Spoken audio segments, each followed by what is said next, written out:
అందరికీ నమస్కారం మిత్రులారా. నేను మీ మహేంద్ర కోటకొండ. ఈరోజు మనము చాలా చిన్నదే కావచ్చు పండ్లల్లో, కానీ శక్తివంతమైన ఫలం అదే మన ఆరెంజ్ అండి. మనందరూ తెలుసు కదా, నారింజ అని ముద్దుగా పిలుచుకుంటాం. ఈ నారింజకి సంబంధించి కొన్ని ముఖ్యమైన ఉపయోగాలు తెలుసుకునే ప్రయత్నం చేద్దాం. రోగ నిరోధక శక్తిని పెంచుతుంది. కారణం విటమిన్ సి ఉండడం వల్ల.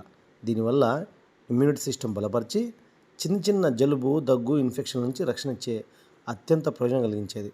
ఇక ఈ పండు తినడం వల్ల మనకు సిలో ఉన్నటువంటి కొలాజన్ తయారు కావడం, దానివల్ల చర్మాన్ని మృదువుగా కాంతివంతంగా చేసి మనం యవ్వనాన్ని, అంటే ఏదైతే వయసుతో వచ్చేటువంటి చర్మంతో కొంత ఇబ్బంది పడుతుంటామో, ముడతలు పడే అవకాశం, దాన్ని ఖచ్చితంగా తగ్గిస్తూ చర్మాన్ని గ్లో పెంచే అవకాశం ఉంది.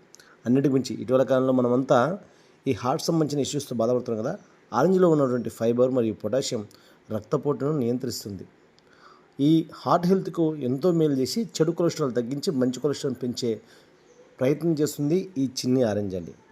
ఇక జీర్ణశక్తి, శరీర శుద్ధి, ఇలా చెప్పుకుంటూ పోతే చాలా ఉన్నాయి. అన్నింటికి మించి అలసట కలిగినప్పుడు అత్యంత బ్రహ్మాండంగా శక్తినిచ్చే ఏదైనా జ్యూస్ ఉందంటే అది ఒక ఆరెంజ్ జ్యూసే అండి.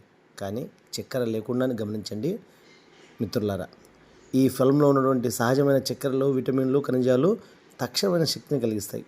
ఇక వీటిని మనము ఫలంగా తిన్నప్పుడు, అలాగే జ్యూస్గా మార్చుకున్నప్పుడు కలిగే ప్రతి ప్రయోజనాన్ని మన శరీరానికి అందించాలని కోరుకుంటూ, రోజుకొక ఆరెంజ్ తింటే మనం డాక్టర్కు దూరం, అలాగే అనారోగ్యాలకు దూరంగా ఉండి హెల్త్ వైపు ముందుకెళ్తామని కోరుకుంటూ, ఈ ఆరెంజ్ తినే అలవాటు చేసుకోండి. ఆరోగ్యంగా, ఆనందంగా జీవించండి. అందరికీ ధన్యవాదాలు.